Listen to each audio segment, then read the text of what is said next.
Tapos tuwing may inspection daw yung Tinatago. mga from, basta si ID tawag nila doon, ay tinatago siya ng director ng hospital. Government hospital pa yun. Grabe yung protection ng Panginoon. Diba? Pero huwag din nang hintayin na umabot pa ng 20 years. Just pray. Sabi ng salita ng Diyos, He is faithful God. Tapat ng Diyos. Kapangawakan natin yun. Wala imposible sa Panginoon. Akala natin minsan parang end of the earth. No. Sa ibang culture, lalo sa mga Japanese o mga Chinese people, pag marami silang problema, pumupunta sila sa 100th floor. Tapos, swimming. Huwag natin gawin po yun. Or meron, may sa Japan, may tinatawag silang forest of death. Doon lang sila nagpapakamatay. Hello. Ano sabi ng salita ng Diyos? He is faithful.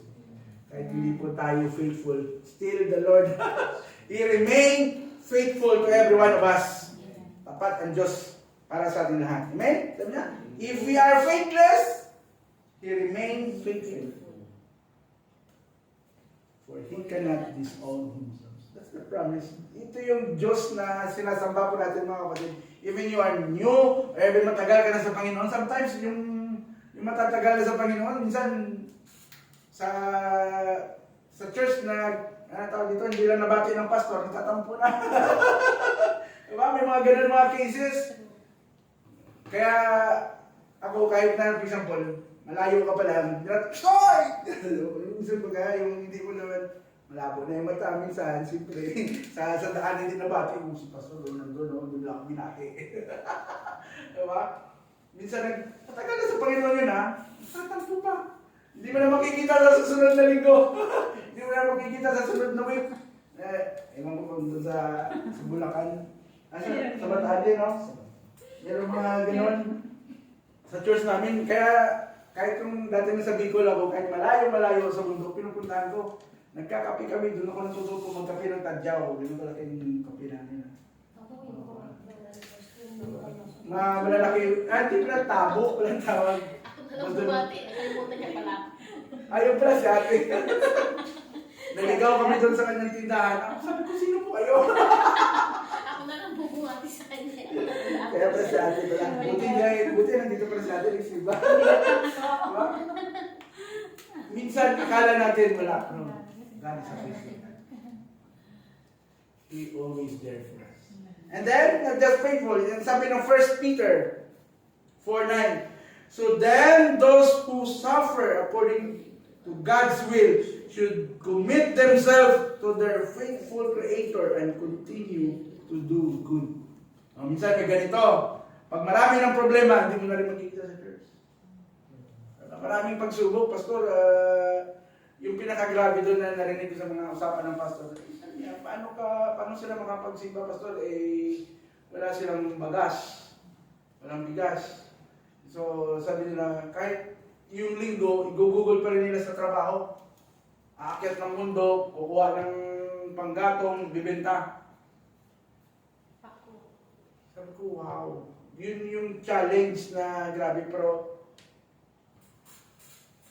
kahit ano po natin gawin, hindi natin inunahan ng word. Dapat unahin palagi. Ano man yung, akala natin kasi, pag mananampalataya tayo, ay exempted. Either you are new or you are old. Accepted tayo sa mga challenges. Meron pa nga na isang bagay pa nga na narinig ako. One time, sabi niyo, di ba? Nung naborn again siya, nawala yung tricycle niya, nawala lahat. Di ba? Ewan ko lang kung may narinig ko yung mga ganong story. Kung saan naborn again daw siya, ay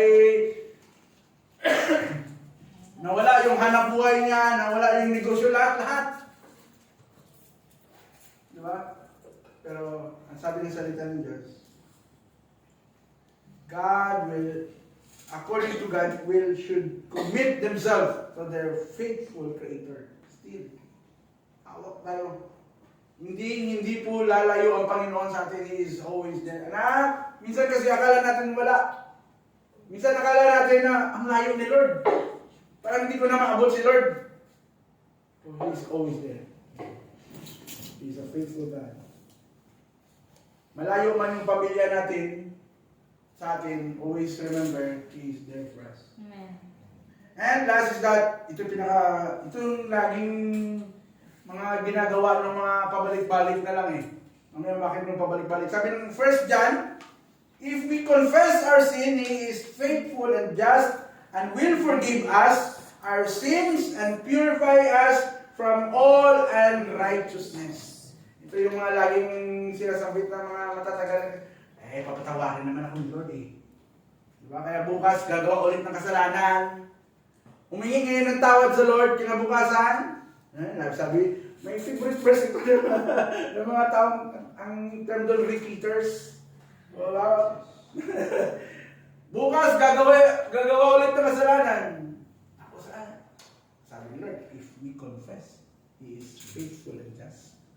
Diba? Pero hindi po yun maging reason out.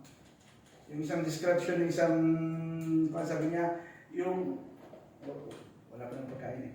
Yung nakikita niya daw, yung kasalanan is like, it's like yung, nakita niyo yung, sinong may aso. Diba? Pag nasuka yung aso, it's like,